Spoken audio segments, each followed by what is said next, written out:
और इस बीच एक बड़ी खबर आ रही है, सबसे पहले उस पर नजर डालते हैं। शाम 5 बजे हमें बताया जा रहा है कि आज प्रधानमंत्री नरेंद्र मोदी देश को संबोधित करेंगे। आज शाम 5 बजे एक बार फिर से प्रधानमंत्री नरेंद्र मोदी देशवासियों को संबोधित करेंगे। ये खबर इस वक्त एबीपी न्यूज पर सबसे पहले हम आपको दिखा रहे हैं कि आज शाम 5 बजे आप प्रधानमंत्री नरेंद्र मोदी का देश को संबोधन सुन सकते हैं। एक गैप के बाद, एक अंतराल के बाद फिर से प्रधानमंत्री नरेंद्र मोदी ने ये निर्णय लिया है कि समय एक बार फिर से आ गया है कि वो देश को संबोधित करें। क्या मैसेज होगा उनका आज देश के नाम? पीएम मोदी का संबोधन शाम के 5 बजे के लिए आज खबर आ रही है कि होगा। और नीरज पांडे इस वक्त मेरे साथ फोन लाइन पर जुड़ रहे हैं। चलिए सीधा चलते हैं अपने संवाददाता के पास। नीरज, आपको क्या खबर मिल रही है? क्या मैसेज दे सकते हैं आज प्रधानमंत्री मोदी?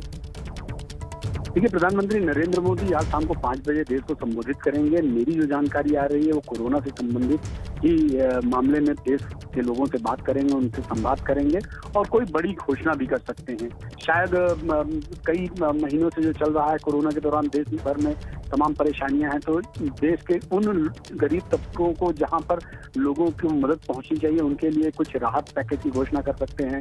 इसके अलावा एक और भी बड़ी जानकारी आ रही है कि जो प्रधानमंत्री राशन योजना है, यानी कि अन्न योजना है, उसके तहत भी कुछ बातें कर सकते हैं प्रधानमंत्री नरेंद्र मोदी। लेकिन जो मेरी जानकारी है पूरी तरह से ये कोरोना सेंट्रिक ही आज उनका संवाद होने वाला है और इसी के तहत देश के लोगों से वो सीधे संवाद करेंगे। और जब जब देश में ऐसी परिस्थिति आई है, जब देश को प्रधानमंत्री की जरूरत हुई है, तब वो आगे आए हैं। उन्होंने लोगों से संवाद किया है, लोगों से बात की है और लोगों से हमेशा ये कहा है कि आप अपनी जान और माल की सुरक्षा कीजिए। एक बात और बहुत महत्वपूर्ण है क्योंकि यहाँ पे कल से ऑलमोस्ट कई प्रदेश ऐसे हैं जहाँ पे अनलॉक की स्थिति होने वाली है। दिल्ली में आप देखें तो 7 तारीख से आज से अनलॉक की स्थिति शुरू हो गई है।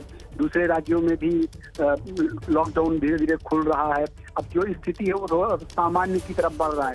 ऐसे में लोग फिर से ना लापरवाही करें, फिर से ऐसी स्थिति उत्पन्न ना हो जाए कि पता लगे कि कोरोना जो नीरज, बल्कि आज से ही जैसा कि आपने कहा देश के कई हिस्सों में अनलॉक की प्रक्रिया शुरू हो गई है। क्या उससे जुड़ा हुआ कुछ संदेश दे सकते हैं प्रधानमंत्री मोदी? आप बने रहिए हमारे साथ नीरज। विकास भदौरिया भी अब हमारे साथ जुड़ रहे हैं। विकास, आपके पास क्या कुछ खबर है?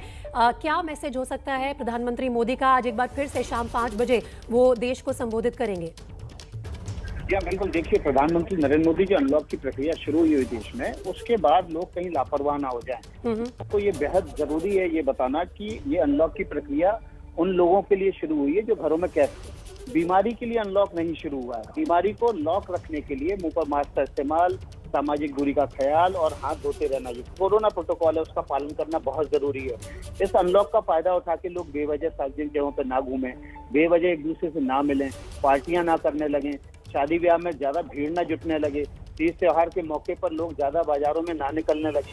ये सभी हिदायतें प्रधानमंत्री नरेंद्र मोदी आज शाम को 5 बजे अपना संबोधन करेंगे तो वो इसमें बताएंगे। इसके अलावा वैक्सीन को लेकर प्रधानमंत्री नरेंद्र मोदी जरूर बात करेंगे क्योंकि ये माना जा रहा है कि 1-2 दिन के भीतर देश में वैक्सीन की एक बड़ी खेप जो है वो देश में आएगी और हो सकता है कि प्रधानमंत्री उस खेप को लेकर राष्ट्र के नाम कुछ बातें सामने रखें। ये बताएं कि किस तरह से वैक्सीन की बड़ी खेप को तमाम राज्यों के बीच उनकी जनसंख्या के आधार पर डिस्ट्रीब्यूट किया जाएगा। साथ ही साथ प्रधानमंत्री वैक्सीनेशन की लेकर भी कोई घोषणा कर सकते हैं कि कब देश में वो स्थिति आ जाएगी जब देश में हम मास्क फ्री मूवमेंट कर पाएंगे।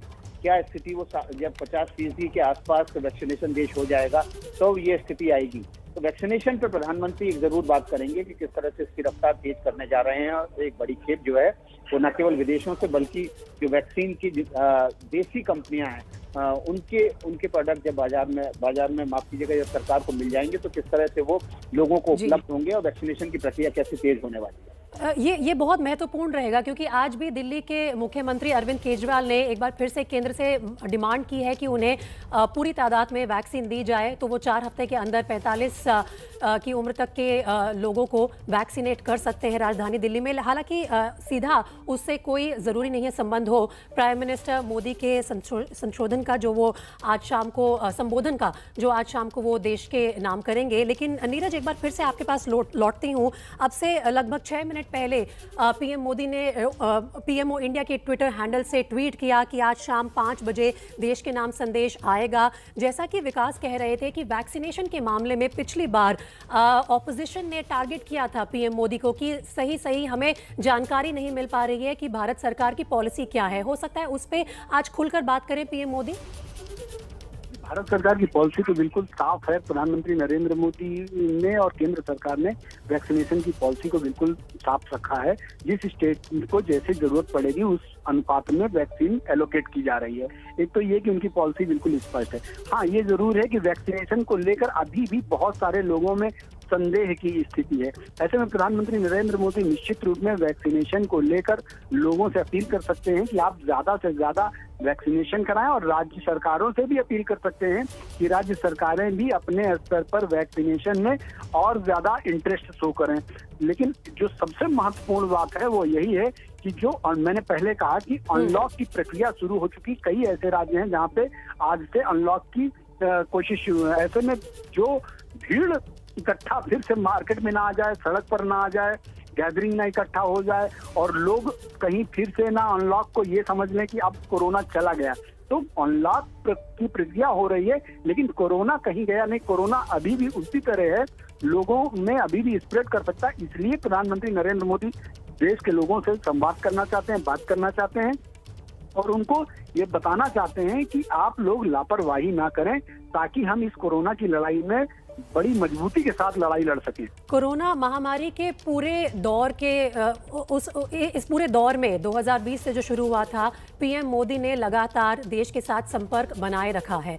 कई बार उन्होंने देश को संबोधित किया, पिछले साल भी, इस साल भी, और आज ये देखिए 5 ऐसे पॉइंट हैं जिनको लेकर पीएम मोदी बात कर सकते हैं। भारत को लेकर अनलॉक की प्रक्रिया शुरू हो चुकी है लेकिन कोरोना को लेकर अभी भी लोगों को सावधान रहना है। वैक्सीनेशन को लेकर रोड मैप भी दे सकते हैं पीएम मोदी आज अपने संबोधन में, और राज्यों में वैक्सीन बंटवारा किस हिसाब से हो रहा है उसके बारे में बात करेंगे। साथ ही अर्थव्यवस्था को संभालने के लिए क्या कुछ पॉलिसीज हो सकती हैं भारत सरकार की यहां से, उसके बारे में भी पीएम मोदी बात कर सकते हैं। विकास इस वक्त मेरे साथ लाइव जुड़ गए हैं एबीपी न्यूज में। विकास, आपके पास आना चाहूंगी, और ये जो हम 5 पॉइंट पे समझा रहे हैं कि हो सकता है इन मुद्दों पर पीएम मोदी आज देश को अपना संदेश दें। ये बिल्कुल देखिए बहुत अहम मुद्दे हैं ये सभी, क्योंकि ये आम आदमी से सीधे जुड़े हुए हैं। इस लॉकडाउन के दौरान बहुत सारे लोग थे जो अपने घरों में कैद थे। अब लॉकडाउन अनलॉक होना शुरू हुआ है। देश के 2 बड़े शहर दिल्ली और मुंबई आज से अनलॉक होना शुरू हुए हैं। लोग अपने अपने दफ्तर जाना शुरू कर रहे हैं, अपनी अपनी दुकानें खोल रहे हैं, सड़क पर आवाजाही बढ़ गई है। लेकिन ये आवाजाही कहीं बेरोक टोक ना हो जाए, बेलगाम ना हो जाए, ये पहली प्राथमिकता है देश के प्रधानमंत्री के तौर पर। प्रधानमंत्री नरेंद्र मोदी की लोगों को वो आगाह करें। और आपको याद होगा होली से पहले भी प्रधानमंत्री नरेंद्र मोदी ने देश को संबोधित किया था। उस समय भी यही कहा था कि तीज त्यौहार के मौके आ रहे हैं, आप इसमें लापरवाही बिल्कुल ना बरतें, कोरोना का जो प्रोटोकॉल है उसका पालन करना है। अच्छा, देश में लगातार जीनोम सीक्वेंसिंग भी चल रही है इस दौरान। जो नए वेरिएंट हैं उनको पता लगाने के लिए लगातार उस पर काम हो रहा है। तो कभी भी नया म्यूटेंट आ सकता है। आप ये ना सोचें कि ये दूसरी वेव है, ख़त्म हो गई, अब आप आराम से घूम फिर सकते हैं। कोरोना के प्रोटोकॉल का उल्लंघन करेंगे तो कभी भी म्यूटेंट होकर वायरस जो है वो लगातार तेज़ी से स्प्रेड हो सकता है और ऐसी सूरत में फिर से एक बड़ी आबादी इन्फेक्टेड हो सकती है। तो लापरवाही ना बरतें, बहुत ज़्यादा ख्याल रखें, सावधानी बरतें। इसको लेकर प्रधानमंत्री नरेंद्र मोदी आज अपने भाषण में देश के नाम संबोधन में बोलने वाले हैं। प्रधानमंत्री नरेंद्र मोदी वैक्सीनेशन को लेकर देश के सामने एक रोड मैप जरूर रखना चाहते हैं, क्योंकि जल्द ही एक बड़ी खेप विदेशों से और अपनी देशज कंपनियों की एक बड़ी खेप केंद्र को मिलने वाली है, जिसके ज़रिए प्रधानमंत्री देश में एक बड़े वैक्सीनेशन मुहिम को शुरू करने जा रहे हैं। आप देख रहे हैं कि देश के तमाम राज्यों में एक बार पिछले हफ्ते से वैक्सीनेशन की रफ्तार बहुत तेज़ हुई है। जिन राज्यों में वैक्सीनेशन की कमी और वैक्सीन की कमी की बात हो रही थी वो भी पिछले 3-4 दिनों से एकदम नदारद है, बल्कि राज्य अपनी तरफ से घोषणा कर रहे हैं कि किस तरह से वहाँ पर वैक्सीनेशन को वो तेज़ करने जा रहे हैं। आज दिल्ली के मुख्यमंत्री अरविंद केजरीवाल ने किया, लेकिन उससे पहले यूपी में गाँव-गाँव जाकर वैक्सीनेशन की शुरुआत हो चुकी है। गांव में जाके वैन ले जाकर गांव के लोगों से अपील करके उनको वैक्सीन लगाई जा रही है। इसी तरह की शुरुआत देश के दूसरे राज्यों में भी हो रही है। मध्य प्रदेश में भी लगातार गांव में वैक्सीन की टीम भेजकर वैक्सीनेशन को तेज़ किया जा रहा है। जो नई खेप आएगी, माना जा रहा है कि करोड़ों वैक्सीन देश में आ सकती हैं। उसमें अमेरिका से भी कुछ वैक्सीन आएंगी, कुछ रूस से आएंगी और कुछ कोविशील्ड और कोवैक्सीन होंगी। इसके अलावा भारत सरकार ने, मैं आपको बता दूं, ई-बायोलॉजिकल एक हैदराबाद की कंपनी है बायोलॉजिकल ई, उसको 30 करोड़ डोजेस का ऑर्डर दिया है। ये डोजेज भी अगले 2-3 महीने में भारत सरकार को मिल जाएंगी। तो एक कंप्लीट रोड मैप प्रधानमंत्री नरेंद्र मोदी अगले कुछ महीनों का वैक्सीनेशन को लेकर रख सकते हैं। साथ ही साथ लोगों से अपील कर सकते हैं कि वो वैक्सीनेशन के लिए आगे आएँ, क्योंकि इस बीमारी का पहला बचाव, इस बीमारी का पहला इलाज बचाव है और उसके बाद वैक्सीन है। तो वैक्सीन जरूर लगवाएं। दूसरा, आपको याद होगा कि आईएमए ने एक पत्र लिखा है प्रधानमंत्री नरेंद्र मोदी को। उस पत्र के जरिए आईएमए ने अपील की है कि प्रधानमंत्री खुद हस्तक्षेप करके आएँ और लोगों को बताएं कि डॉक्टरों के साथ मारपीट ना करें, उनके साथ दुर्व्यवहार ना करें। देश में कई जगहों से ऐसी खबरें आ रही हैं। प्रधानमंत्री निश्चित रूप से लगातार डॉक्टरों के लिए हमेशा से उनके पक्षधर रहे कि किस तरह से वो इस समय इस महामारी में देवदूत हैं, ज़मीन पर वो भगवान की तरह हैं और वो कोरोना वॉरियर हैं, फ्रंटलाइन वर्कर हैं, उनका सम्मान रखना चाहिए। हमेशा से कहते रहें। प्रधानमंत्री ज़रूर इस बात को सामने रखेंगे एक बार फिर से देश के सामने कि इस समय डॉक्टरों में फेथ होना, उन पर भरोसा रखना, उनके इलाज पर भरोसा रखना कितना ज़रूरी है और उनके साथ कोई भी ऐसा व्यवहार नहीं होना चाहिए जिससे डॉक्टर परेशान हो, उनका मनोबल टूटे, क्योंकि वो दिन रात आईसीयू से लेकर हॉस्पिटल में काम करके लगातार हम अपने दर्शकों के साथ साझा करते रहेंगे। लेकिन एक नजर डाल लेते हैं इस ट्वीट पर जो 1:18 पर पीएमओ इंडिया के ट्विटर हैंडल से हुआ है। Prime minister Shri Narendra Modi will address the nation eight 5 PM today 7 जून। इसी के जरिए पता चला कि आज शाम 5 बजे पीएम मोदी देश को संबोधित करेंगे। एक बार फिर से वो आज देश से रूबरू होंगे। हमारे साथ संजय त्रिपाठी अब जुड़ गए हैं। चलिए सीधा चलते हैं उनके पास। संजय, एक बार फिर से पीएम मोदी ने निर्णय लिया है कि वो देश को संबोधित करेंगे आज शाम 5 बजे। क्या कुछ संदेश हो सकता है देश के नाम? आपके पास क्या जानकारी है?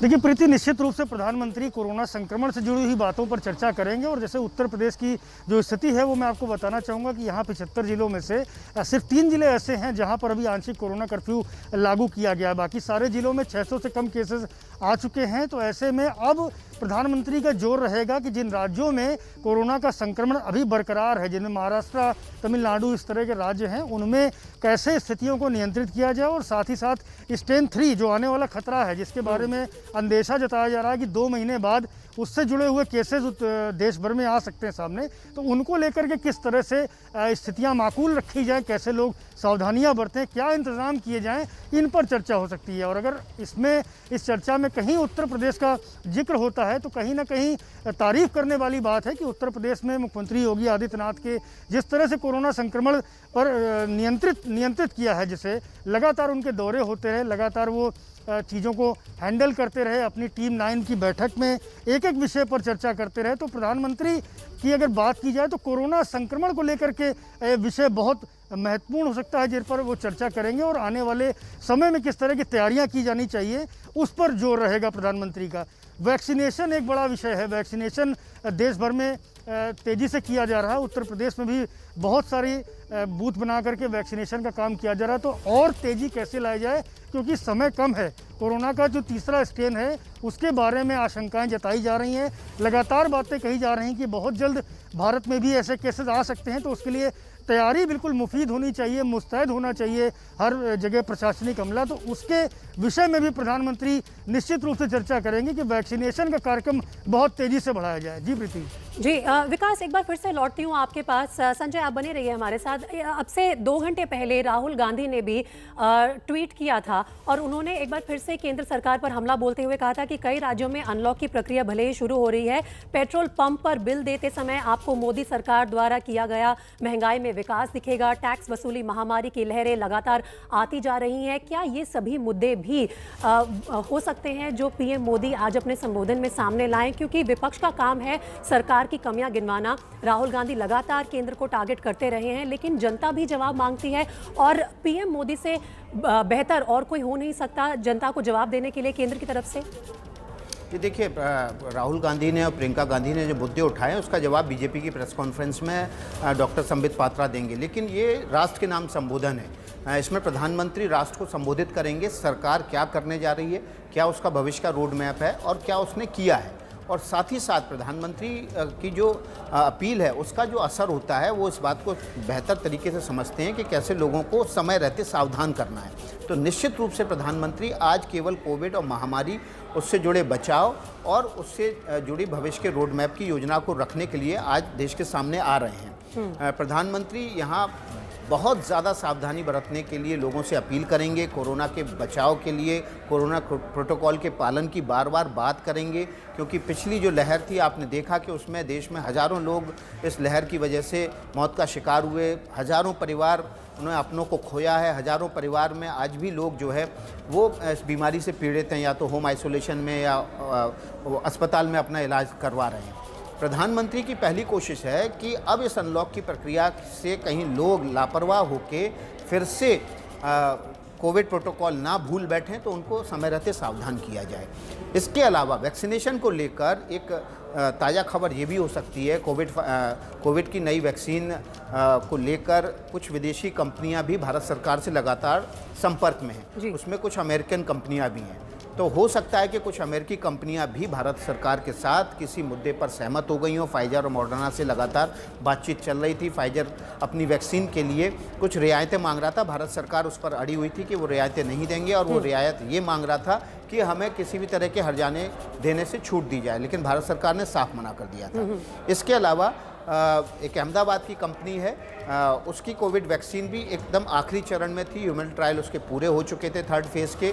हो सकता है कि प्रधानमंत्री अपने संबोधन में उसका भी जिक्र करें और वो आम लोगों के इस्तेमाल के लिए, इमरजेंसी यूज़ के लिए खोल दी जाए। तो इस तरह वैक्सीनेशन पर और सावधानियों पर प्रधानमंत्री नरेंद्र मोदी का फोकस होने जा रहा है। बिल्कुल, और ये सभी ये तमाम मुद्दे बेहद आवश्यक हैं, और हम एबीपी न्यूज़ पे भी लगातार अपने दर्शकों को अपडेट्स दे रहे हैं कि किन मुद्दों पर हो सकता है आज शाम 5 बजे पीएम मोदी देश को संबोधित करें। और एक काउंटडाउन भी आपकी जानकारी के लिए लगातार हमारे टिकर पर चलता रहेगा। आपसे लगभग 3 घंटे बाद पीएम मोदी का संबोधन होगा देश के नाम, आप जरूर देखिएगा। मनीष शर्मा जयपुर से हमारे साथ अब जुड़ रहे हैं। मनीष, पूरे देश की नज़रें होती हैं जब भी पीएम मोदी ऐलान करते हैं कि वो देश के साथ जुड़ेंगे, उन्हें हम सबको संबोधित करेंगे।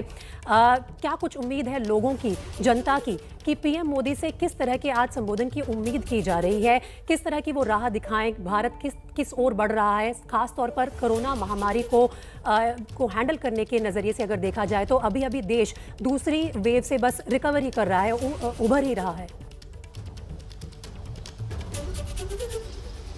जी बिल्कुल प्रीति, सबसे अहम बात यह है कि दूसरा जो एक वेव था उससे देश निकल रहा है, तीसरी लहर के अंदेशे जताए जा रहे हैं। तो निश्चित तौर पर प्रधानमंत्री नरेंद्र मोदी आज जब पूरे देश को संबोधित करेंगे तो तीसरी लहर, जिसके बारे में ये कहा जा रहा है कि बच्चों को सबसे ज़्यादा प्रभावित कर सकती है, तो प्रधानमंत्री के इस संबोधन में एक बात तो बिल्कुल तय है कि तीसरी लहर की संभावना और उससे बचाव को लेकर सबसे ज़्यादा फोकस रहने वाला है। जनता ये जानना चाहती है कि किस प्रकार की तैयारियां पूरे देश में छोटे बच्चों को और देश की युवा पीढ़ी को बचाए रखने के लिए की जा सकती हैं। अगर राजस्थान के परिप्रेक्ष्य में मैं बात करूं तो सबसे अहम है, क्योंकि आज ही कोरोना गाइडलाइन की अनलॉक प्रक्रिया आने वाली है राजस्थान के लिहाज से। ये दूसरी वेव जो थी इसमें राजस्थान को काफी नुकसान उठाना पड़ा, खासतौर पर ब्लैक फंगस की अगर मैं बात करूं तो राजस्थान में बहुत ज्यादा असर देखने को मिला। दूसरी अहम बात राजस्थान के लिहाज से अगर की जा सकती है तो वैक्सीन की कमी, क्योंकि 18 से 44 साल तक के लोगों का वैक्सीनेशन राजस्थान में पिछले करीब 4 दिनों से बंद पड़ा है। तो ऐसे में राजस्थान सरकार भी प्रधानमंत्री नरेंद्र मोदी के संबोधन के बाद अपनी गाइडलाइंस में निश्चित तौर पर सुधार करेगी, किस प्रकार से अनलॉक की प्रक्रिया को आगे ले जाना है ताकि लोग जो है कोरोना के संभावित खतरों से बच पाए। ये तमाम मुद्दे राजस्थान सरकार के लिए भी अहम होंगे और ऐसे में प्रधानमंत्री का देश को संबोधित करना बहुत ही अहम हो जाता है। जी प्रीति। बिल्कुल, और आप बने रहे हमारे साथ। मनीष, मैं चलती हूँ अब अंकित गुप्ता के पास जो दिल्ली से हमारे साथ जुड़ रहे हैं। अंकित, वैक्सीन की कमी एक ऐसा मुद्दा है जो देश के कई राज्यों से बार बार कई मुख्यमंत्रियों ने केंद्र सरकार को अपील की है कि उनके पास वैक्सीन पूरी मात्रा में उपलब्ध नहीं हो पा रही है, जिसके चलते वो पूरी जनसंख्या को वैक्सीनेट नहीं कर पा रहे हैं। ऐसी ही एक अपील आज एक बार फिर से अरविंद केजरीवाल ने भी की। तो कोरोना महामारी की दूसरी लहर से उभरे हुए देश को आगे का रास्ता दिखाना एक मुद्दा, और दूसरा मुद्दा बड़ा यही है कि वैक्सीनेशन ड्राइव जो है भारत की, वो कितनी तेजी से अब आगे बढ़ेगी। निश्चित तौर पर प्रीति, और प्रीति जिस चीज का जिक्र जो है मनीष भी कर रहे हैं, तो इससे पहले नीरज और विकास ने भी किया कि प्रधानमंत्री के सामने जो 2-3 जो अहम मुद्दे हैं उसमें वैक्सीनेशन एक निश्चित तौर पर अहम मुद्दा है। क्योंकि आज की तारीख में भी करीबन 23 करोड़ लोगों के जनसंख्या को जो वैक्सीनेशन हुआ है, और सवाल यही उठ रहा है कि क्या हम जो वैक्सीनेशन को लेकर के पूरी तरह से तैयार हैं। तो जिस बात का जिक्र विकास ने किया था कि वैक्सीनेशन की एक बड़ी खेप आ रही है, और किस तरीके से आने वाले महीनों में भारत सरकार के पास में वैक्सीनेशन की जो तैयारियां हैं, संभवतः ये एक अहम मुद्दा होगा जिसका प्रधानमंत्री जिक्र करेंगे। लेकिन जिस बात का आपने जिक्र किया कि दिल्ली के मुख्यमंत्री अरविंद केजरीवाल ने कहा है कि हमारे पास में सीमित संख्या में वैक्सीन है, तो क्या राज्यों को लेकर के जो प्रोटोकॉल है उसको लेकर के या वैक्सीनेशन को लेकर के कोई और नई योजना है प्रधानमंत्री के पास में या केंद्र सरकार की, उसके बारे में जानकारी सामने आ सकती है। लेकिन एक और महत्वपूर्ण चीज कि जो दूसरी वेव के दौरान हमने देखा था कि ऑक्सीजन की कमी हुई थी, वेंटिलेटर्स की कमी हुई थी, अस्पतालों में जो लोगों को जगह नहीं मिली थी। अब जो एक संभावित खतरा तीसरी वेव का है, जिसमें कहा जा रहा है कि बच्चों के ऊपर खासा असर पड़ सकता है, उसको लेकर के किस तरीके की तैयारियां की गई हैं, प्रधानमंत्री अपने संबोधन में निश्चित तौर पर उम्मीद यही की जा रही है कि उसको लेकर भी जानकारी देंगे। क्योंकि दूसरी वेव के दौरान ऑक्सीजन की किल्लत सिर्फ दिल्ली नहीं बल्कि देश के तमाम राज्यों में देखने को मिली थी, और ये एक ऐसी समस्या थी जिसको लेकर के लगातार जो है सवाल भी उठ रहे थे, क्योंकि उसकी वजह से कई सारी मौतें हुई थी। तो प्रधानमंत्री आज जब जो जनता के सामने आएंगे तो उम्मीद ये की जा रही है कि पिछले जो है 2-3 महीनों के दौरान, यानी कि सेकेंड वेव से जो है बाहर निकलने के लिए हमने क्या क्या प्रयास किए हैं उसके बारे में भी ब्यौरा देंगे, वैक्सीनेशन की क्या तैयारियां उसको लेकर भी ब्यौरा देंगे, और तीसरी जो संभावित जो तीसरी वेव हो रही है कोरोना की, जिसकी चर्चा हो रही है, जिसको लेकर तैयारियों की बात की जा रही है, उसके बारे में भी जनता के सामने एक रूपरेखा पेश कर सकते हैं कि सरकार की क्या योजना है बचाव की।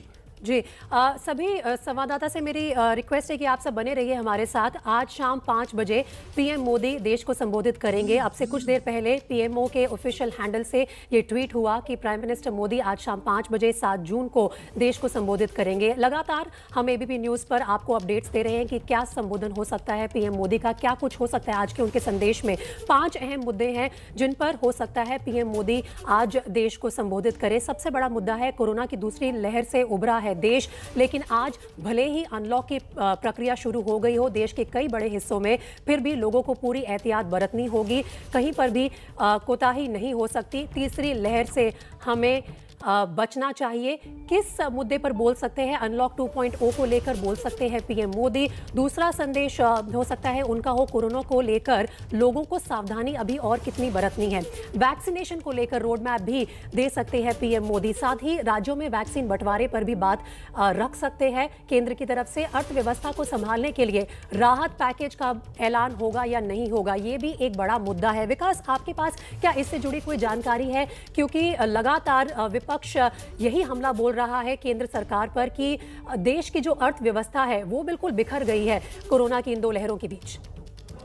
ये देखिए, ये एक बड़ी समस्या है देश में, क्योंकि लॉकडाउन के दौरान अर्थव्यवस्था जो है वो बुरी तरह से जर्जर हो गई थी, और इस दौरान पिछली बार जब अनलॉक शुरू हुआ उसके बाद केंद्र सरकार ने इसकी प्रक्रिया शुरू की थी और बहुत कई राहत के पैकेज का ऐलान किया था। लेकिन इस बार अभी ये कहना जल्दबाजी होगा कि सरकार इतनी जल्दी असेसमेंट करके और उस आर्थिक पैकेज का ऐलान कर दे जो अभी अनलॉक खत्म ही हो रहा है और कुछ राज्यों में अभी भी चल रहा है। जाहिर तौर पर केंद्र सरकार के सामने ये एक बड़ी समस्या है कि ऐसे उद्योग धंधे जो इस लॉकडाउन के दौरान जिनकी हालत ख़राब हुई है उनको वो सपोर्ट करना चाहेंगे, लेकिन जो पुरानी योजनाएं चल रही हैं उसके आधार पर उनका एक्सटेंशन भी हो सकता है। लेकिन कितना होगा, क्या होगा, ये वित्त मंत्रालय इसका असेसमेंट करेगा और उसके बाद ही इसका ऐलान संभव दिखाई देता है। लेकिन हो सकता है कि पिछले अनुभव के आधार पर, पिछले असेसमेंट के आधार पर सरकार कोई जिसको कहा जाए कि सप्लीमेंट्री अनाउंसमेंट कर दे किसी आर्थिक सहायता का। लेकिन जो सूत्र हमारे बता रहे हैं प्रधानमंत्री कार्यालय के, उस पर सारा फोकस प्रधानमंत्री का कोरोना प्रोटोकॉल की सावधानियां और वैक्सीनेशन पर होने जा रहा है। आने वाले समय में हम किस तरह से कोरोना के प्रोटोकॉल का पालन करते हुए इस बीमारी से बचाव रख सकते हैं, क्योंकि इस बीमारी का पहला इलाज ही बचाव है। इसी पर प्रधानमंत्री का फोकस रहने वाला है और वैक्सीनेशन को लेकर एक रोड मैप वो देश के सामने रख सकते हैं। बिल्कुल, लगभग 3 घंटे और 15 मिनट बाकी हैं जब प्रधानमंत्री एक बार फिर से देश को संबोधित करेंगे आज शाम 5 बजे। वापस चलते हैं अपने संवाददाता के पास। संजय, आप लखनऊ से रिपोर्ट कर रहे हैं। मैं ये जानना चाहती हूँ कि यूपी सरकार की काफ़ी तारीफ हुई है, जहाँ एक तरफ कि उन्होंने कैसे दूसरी लहर से इतने बड़े प्रदेश को निकाला है, वहीं प्रियंका गांधी ने एक बार फिर से हमला बोला है योगी सरकार पर और कहा है कि कहीं ना कहीं जो कोरोना से लोग जो डेथ कैजुअलिटी है उसको छुपाने की कोशिश की जा रही है यूपी सरकार द्वारा। ये सब हर प्रदेश के अलग अलग मुद्दे हैं। जाहिर तौर पर प्रधानमंत्री हर देश के हर राज्य के बारे में बात नहीं करेंगे। उनका लार्जर मोटिव है, वो देश को संबोधित करने वाले हैं, बड़े मुद्दे होने वाले हैं उनकी स्पीच में। लेकिन यूपी मॉडल की कहीं ना कहीं हो सकता है तारीफ भी हो, कैसे उनका मॉडल फॉलो किया जा सकता है बाकी राज्यों द्वारा। देखिए प्रीति, निश्चित रूप से जो उत्तर प्रदेश का मॉडल है वो सक्सेसफुल मॉडल है, क्योंकि देखिए सबसे बड़ी आबादी का प्रदेश है, 25 करोड़ के आसपास की लगभग आबादी है। और कोरोना का संक्रमण अप्रैल के एंड में पीक पर गया था, लेकिन धीरे धीरे एक महीने के भीतर आज 700 के आसपास केसेज आए हुए हैं। और आप समझ लें कि 75 जिलों में से 72 जिले अनलॉक कर दिए गए। सिर्फ 3 जिले ऐसे बचे हैं जहाँ पर अभी आंशिक कोरोना कर्फ्यू लागू है, और मान के चलिए 1-2 दिन में वो भी इससे मुक्त हो जाएंगे। पूरी तरह से योगी आदित्यनाथ जो उत्तर प्रदेश के मुख्यमंत्री हैं, उनकी बारीक मॉनिटरिंग रही। रोज़ वो उन्होंने बैठकें करी और कोरोना के हर जिले का हाल समझा, वहाँ किस तरह की ज़रूरत है। ऑक्सीजन के लिए एक बड़ी नायाब व्यवस्था यहाँ के अपर मुख्य सचिव अवनीश अवस्थी की ओर से की गई। ऑक्सीजन ट्रैकिंग सिस्टम डेवलप किया गया कि जिस तरह की क्राइसिस उत्तर प्रदेश में देखने को मिली थी, उस पर बड़ा प्रभावी नियंत्रण किया गया। विपक्ष का काम तो मौके तलाशना है। विपक्ष सरकार पर हमला बोलने के लिए कोई भी अवसर नहीं छोड़ना चाहता, और ऐसे में प्रियंका गांधी जो चीज़ें लेकर के सामने आ रही हैं, वो उनका अपना काम है। वो सरकार पर हमले बोलेंगी और बोलते रहेंगी भी। लेकिन मैं आपको बताना चाहूँगा कि पूरे देश में तारीफ हुई है, क्योंकि बहुत तेज़ी से जो कोरोना का संक्रमण था उसको उत्तर प्रदेश में नियंत्रित किया गया। हालांकि अभी जो स्ट्रेन 3 का खतरा है वो अहम है, और माना जा रहा है कि प्रधानमंत्री इसको लेकर के कोई बात जरूर करेंगे, क्योंकि छोटे छोटे बच्चों का विषय है। और आज ही इस तरह की खबरें आई हैं कि देश में जो स्ट्रेन 3 से बचाने के लिए बच्चों का वैक्सीन है, उसका ट्रायल भी शुरू किया गया। तो हो सकता है कहीं ना कहीं कोई जो उनका अनाउंसमेंट है, देश के नाम पर संबोधन है, उसमें कहीं ना कहीं इस बात का जिक्र जरूर हो कि आने वाले खतरे से हम किस तरह से बचाने का रोड मैप बनाकर चल रहे हैं, उसका जरूर जिक्र होना चाहिए। और उत्तर प्रदेश की बात करें तो यहाँ जो मुख्यमंत्री योगी आदित्यनाथ ने शुरुआत से ही, जब स्ट्रेन 2 का खतरा थोड़ा कम हुआ है, तो उन्होंने तत्काल स्ट्रेन 3 की तैयारियां शुरू करवा दी। जो सभी जिले हैं प्रदेश के, न केवल शहरों में बल्कि ग्रामीण इलाकों में भी उन्होंने बच्चों के लिए खासतौर पर NICU और PICU तेज़ी से बनवाए हुए हैं। रिजर्व रखे गए हैं कि अगर कभी इस तरह की कोई दिक्कत पेश आती है तो उनके लिए पूरे इंतज़ाम रहें, किसी तरह की क्राइसिस जैसा वेव 2 में देखने को मिली थी वैसी ना होने पाए। तो इंतजाम पुख्ता किए जा रहे हैं। तो अपने स्तर पर हर राज्य, हर मुख्यमंत्री जो है कोशिश कर रहा है कि कोरोना महामारी को हैंडल किया जाए और तीसरी लहर ना आए, और अगर आए तो भी इतनी भयावह ना हो जितनी दूसरी लहर थी। अंकित, यही एक बहुत बड़ा मुद्दा है, और शायद यही एक मुद्दा है जो PM मोदी के दिमाग में भी होगा कि तीसरी लहर में, दूसरी लहर के बीच ही डॉक्टरों की वार्निंग आ गई थी कि तीसरी लहर में हो सकता है हमारे बच्चे खतरे में हो, उन्हें कैसे बचाया जाए। आज से भले ही देश अनलॉक होना शुरू हो गया हो कई बड़े राज्यों में, लेकिन अभी भी सावधानी पूरी बरतनी होगी। निश्चित तौर पर प्रीति, और हमको याद रखना होगा कि जब पिछली बार अनलॉक हो रहा था, प्रधानमंत्री इसी तरीके से देश के सामने आए थे और संबोधन ये किया था, लोगों से अपील की थी कि भले ही अनलॉक किया जा रहा है लेकिन सावधानी पूरी बरतनी होगी, मास्क जरूरी होगा। लेकिन हुआ क्या कि जैसे जैसे अनलॉक हुआ, लोगों ने जो है सावधानी जो मास्क को लेकर के थी या फिर जो बाकी प्रोटोकॉल था उसका जो है अनदेखी करनी शुरू की, और नतीजा क्या हुआ कि देश दूसरी वेव की तरफ आगे बढ़ गया। हालात जो है गंभीर हो गए, कई लोगों की जान चली गई। तो एक बार फिर से अब जब कि देश अनलॉक की तरफ आगे बढ़ रहा है, निश्चित तौर पर जब प्रधानमंत्री सामने आएंगे तो वो उम्मीद यही की जा रही है कि लोगों से ये अपील भी करेंगे कि ठीक है, आप दूसरी वेव से जो हालात सुधरे हैं, आगे बढ़े हैं, हमने तैयारियां की है, सरकारों ने, केंद्र सरकार ने हो या राज्य सरकार ने हो, लेकिन महत्वपूर्ण क्या है, हमारी और आपकी जिम्मेदारी, हमको और आपको अभी भी अपनी जिम्मेदारी समझनी होगी। अगर आप अपने घरों से बाहर निकल रहे हैं, भीड़ वाले इलाकों में जा रहे हैं, जरूरी है निकलिए, लेकिन सावधानी और एहतियात। वो देश के नाम संदेश लेकर एक बार फिर से हम सब जुड़ेंगे। तो इसी खबर पर हमारी सबसे बड़ी कवरेज ABP न्यूज़ पर लगातार जारी है। हमारे सारे संवाददाता विकास भदौरिया, मनीष शर्मा, अंकित गुप्ता और मनोज्ञा लोईवाल हमारे साथ ब्रॉडकास्ट पे मौजूद हैं। मनोज्ञा, मैं आपके पास आना चाहूँगी। कहीं ना कहीं बहुत सारे विशेषज्ञों ने ये इल्ज़ाम लगाया कि अभी जो बंगाल में इलेक्शंस निपटे हैं वो बहुत बड़े रूप में जिम्मेदार थे इस दूसरी लहर के लिए, जिस तरीके से कोरोना महामारी फैली, दूसरी लहर आई। आज बंगाल से लोगों की क्या उम्मीद है PM मोदी के संदेश को लेकर? देखिए, बतौर प्रधानमंत्री सबसे पहला फोकस कोविड है और पूरे देश के लिए इस समय सबसे बड़ी चुनौती कोविड ही है। लेकिन राजनीतिक तौर पर कार्यकर्ताओं को सुरक्षा भी बड़ी मुहैया कराने की बात है। लेकिन आज जिस किरदार में प्रधानमंत्री रहेंगे, यानी कि बतौर नेता नहीं बतौर प्रधानमंत्री रहेंगे, तो कोविड से सजगता और उसके साथ आने वाले दिनों में नई चुनौतियों का भी ध्यान रखा जाएगा। हालांकि एक बड़ी बात जो एग्जामिनेशंस का सबसे बड़ा मुद्दा अभी तक उठ रहा था, क्लास 10th का, क्लास 12th का, उन छात्रों के भविष्य का क्या होगा, उसका सारा फीडबैक लिया गया। खुद प्रधानमंत्री ने कई सारी मीटिंग्स अटेंड की और उसके बाद ये कहा गया कि इन सारे एग्जाम्स को कैंसिल किया जाएगा। लेकिन बहुत सारे ऐसे एग्जाम्स हैं जो या तो पोस्टपोन किए गए हैं या उन पर भी ध्यान रखा गया है। छात्रों के भविष्य से जुड़ी हुई बातें और उसके साथ साथ कोविड से रिलेटेड बातें आज एक बड़ी चुनौती होंगी प्रधानमंत्री को जनता के सामने रखने के लिए। चलिए, मनोज्ञा लोईवाल, अंकित गुप्ता, मनीष शर्मा, संजय त्रिपाठी, विकास भदौरिया, हमारे सारे संवाददाता हमारे साथ लगातार बने रहेंगे एबीपी न्यूज पे और इसी बड़ी खबर पर हमारी नजर रहेगी।